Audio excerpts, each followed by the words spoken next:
Hello दोस्तों, moonlight cinema आपके लिए प्रस्तुत करता है ओंग बेक टू मूवी की कहानी। ये कहानी है सन 1431 की। राजा पुरुम तृतीय के काल में अयोध्या राज्य गरुड़ राज्य को हथियाने की फिराक में था। 7 महीनों के कड़े संघर्ष के बाद उसने उस पर कब्जा कर लिया था। फिर कहानी की शुरुआत में एक जंगल में बिजलियां चमक रही थी और बारिश हो रही थी। तभी वहाँ एक घुड़सवार सैनिक एक लड़के को साथ लेकर घोड़ा भगा रहा होता है और उसके पीछे कुछ और सैनिक भी पड़े थे। वह उसको पकड़ना चाहते थे। मौका देखकर वह लड़का घोड़े से कूद जाता है। फिर उस सैनिक को वो लोग मार देते हैं और बोलते हैं राजकुमार को ढूंढो। दरअसल वो लड़का एक राजकुमार था। फिर अगले दिन उस जंगल से कुछ लोग गुजर रहे थे। वहाँ वो उस राजकुमार को बेहोशी की हालत में देखते हैं और उसे उठाकर एक पिंजरे में डाल देते हैं। उसमें पहले से कुछ लोग थे। लगता है वो लोग गरीब लोगों को गुलाम बनाकर उनसे मजदूरी करवाते थे। फिर वो उस राजकुमार को लेकर वहाँ से चले जाते हैं और फिर उसे पिंजरे से बाहर निकालते हैं। तो वो लड़का भागने की कोशिश करता है। तभी एक आदमी उसे पकड़ लेता है। वो उसे हाथ पर काट लेता है। फिर वो आदमी उसे पकड़कर बोलता है इसे पानी में फेंक दो। तभी उस लड़के के हाथ में एक पत्थर होता है। वो उसे जोर से उस आदमी को मारता है तो उसकी आंख फूट जाती है। फिर उसे एक मगरमच्छ वाले कुएं में फेंक दिया जाता है। वहाँ पर एक आदमी होता है। वो सब देख रहा था। उसका नाम चरनेंग था। वो गरुड़ राज्य के लुटेरों का सरदार होता है। फिर उस कुएं में मगरमच्छ आ जाता है। वह लड़का उससे पूरी ताकत से मुकाबला करता है। उससे बचते हुए वो उससे लड़ता है।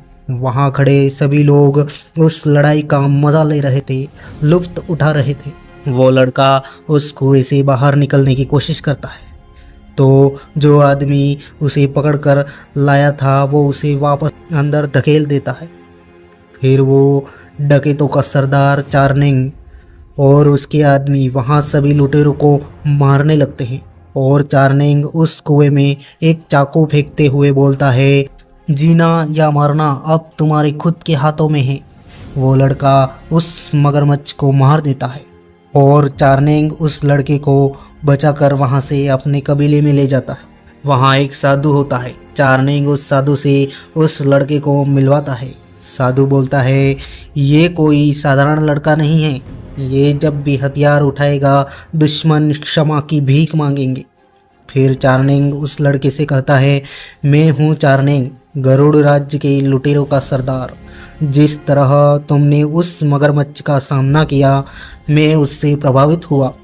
अगर तुम यहाँ रहकर युद्ध कौशल सीखना चाहते हो तो तुम्हारा स्वागत है और जाना चाहते हो तो मैं तुम्हें नहीं रोकूंगा।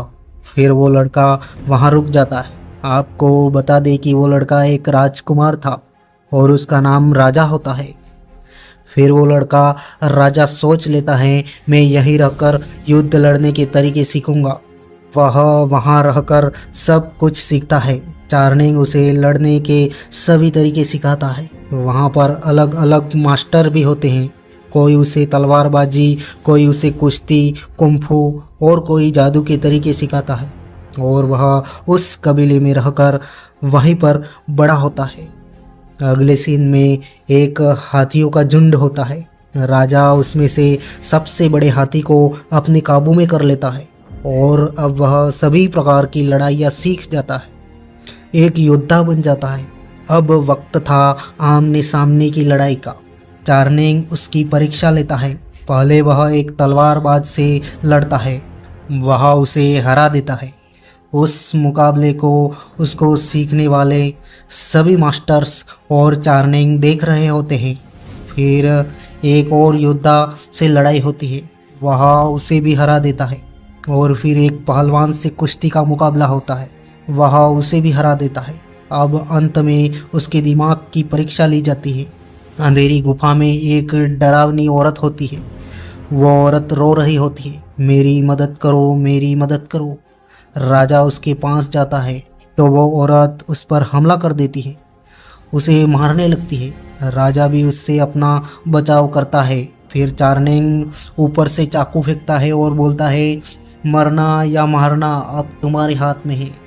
फिर राजा उस औरत को मार देता है और अब राजा सभी परीक्षाओं में पास हो जाता है।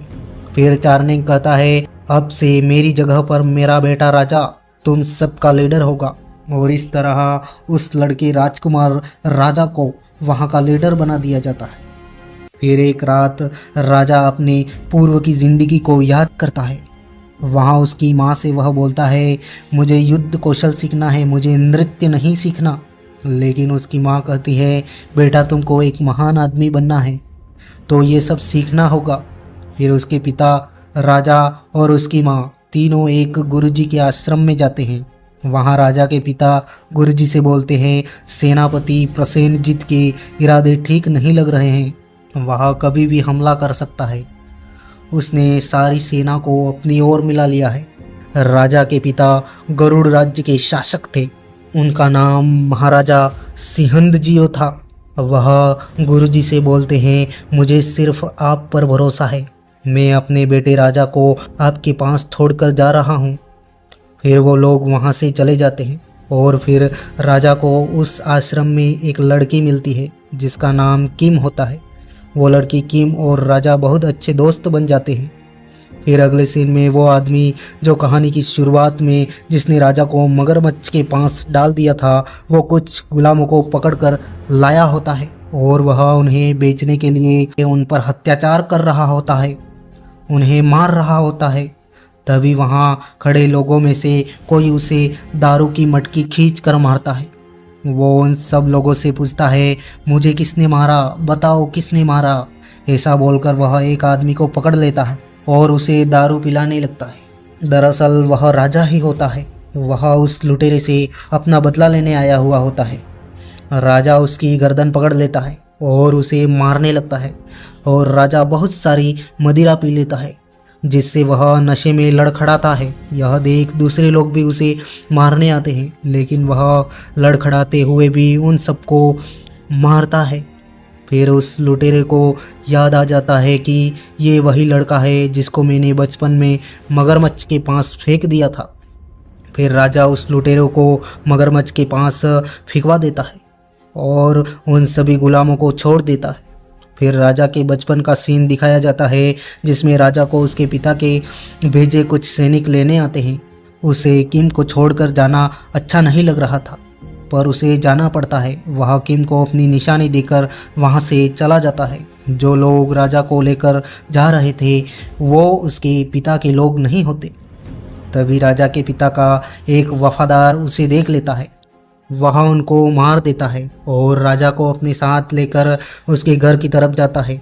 मगर तब तक सेनापति प्रसेनजीत था। उसने उसके पिता और माँ को पकड़ कर रखा होता है और उसकी माँ को वह तीर मार देता है जिससे उसकी माँ मर जाती है। वह सब राजा चुप कर देख रहा होता है। फिर उसके पिता को मारने का ऑर्डर देता है, इसे मार दो। तभी वहाँ एक आदमी होता है, वह अपनी तलवार पर हाथ घुमाता है और फिर राजा के पिता को मार देता है। यह देख राजा चिल्लाता है। फिर सेनापति के आदमी राजा को पकड़ने उसके पीछे भागते हैं और फिर वही सीन दिखाया जाता है जो जंगल में मूवी की शुरुआत में दिखाया गया था।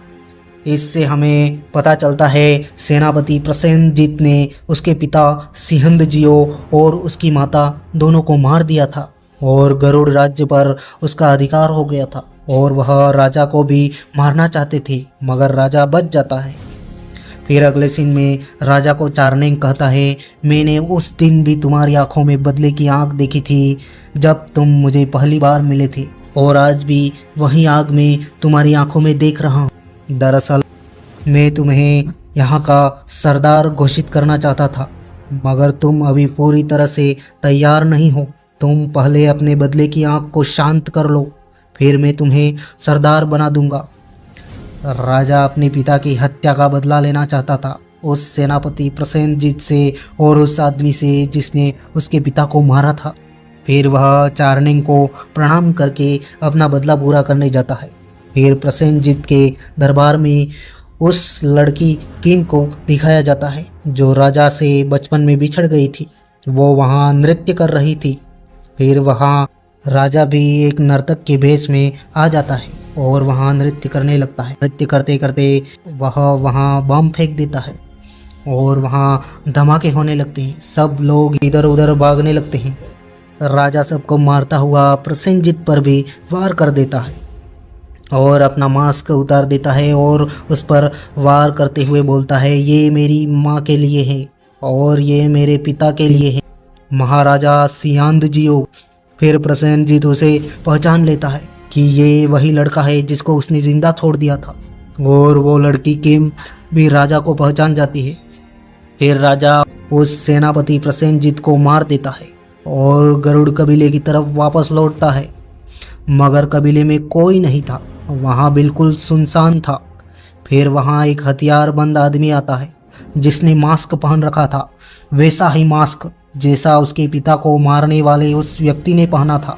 उसे देखकर राजा की आंखें गुस्से से लाल हो जाती और वह उसकी तरफ मारने के लिए दौड़ता है। फिर उन दोनों की लड़ाई होती है और अंत में राजा उसे भी मार देता है। फिर वहाँ पर बहुत सारे आदमी आते हैं, सभी मास्क पहने हुए थे। राजा उन सब से लड़ता है। वहाँ पर बहुत सारी लड़ाई होती है और राजा भी घायल हो जाता है। फिर भी राजा उन लोगों को एक एक कर मारता जाता है। एक साथ दो दो आदमी भी उस पर हमला करते हैं, मगर राजा उन सबको मार देता है और फिर लड़ते लड़ते उसके पेट पर तलवार लग जाती है और राजा अब घायल हो जाता है, नीचे गिर जाता है। वह हिम्मत करके उसके घाव पर मिट्टी लगाता है और अपनी शर्ट को घाव के ऊपर बांध देता है और वहाँ बहुत सारे आदमी आ जाते हैं, मगर वो उन सबको चिल्लाते हुए मारते हुए सबको घायल कर देता है, सबको मार देता है और अब वह बहुत थक चुका था। फिर वहाँ एक हाथी आता है जिसको उसने काबू में किया था। ये वही हाथी होता है। वह हाथी उसकी मदद करता है। वह उस हाथी के सहारे सहारे सबको मारता है और सबको हरा देता है और हाथी के ऊपर बैठ जाता है। तभी वहाँ हाथी के ऊपर एक लंबे नाखूनों वाला आदमी आता है। वह राजा को मारता है और उसे ऊपर से नीचे गिरा देता है। फिर हाथी को काबू में कर लेता है। फिर उसे लेकर वहाँ से चला जाता है। फिर वहाँ वो सेनापति प्रसेनजीत और उसकी सेना वहाँ आ जाती है। दरअसल राजा ने जिसको वहाँ मारा था वह कोई और व्यक्ति था जो प्रसेनजीत की तरह दिखता था। तभी वहाँ पर गरुड़ कबीले का मुखिया चार्निंग भी आ जाता है। राजा उसे देखकर खुश हो जाता है। तभी प्रसेनजीत कहता है, ये चार्निंग वही आदमी है जिसने तेरे पिता को मारा था और अब तुझे भी यहाँ मौत के घाट उतार देगा। फिर चार्निंग अपनी तलवार निकालता है और उस पर पहले की तरह हाथ घुमाता है और राजा से लड़ने लगता है। कहता है, तुमने मेरे आदमियों को मारा, अब तुम मरो। और कहता है, अगर मुझे पहले पता होता तुम महाराजा के बेटे हो तो मैं तुम्हें पहले ही मार देता। फिर चार्निंग की तलवार से राजा की तलवार कट जाती है और दोनों तलवारें आपस में फंस जाती हैं।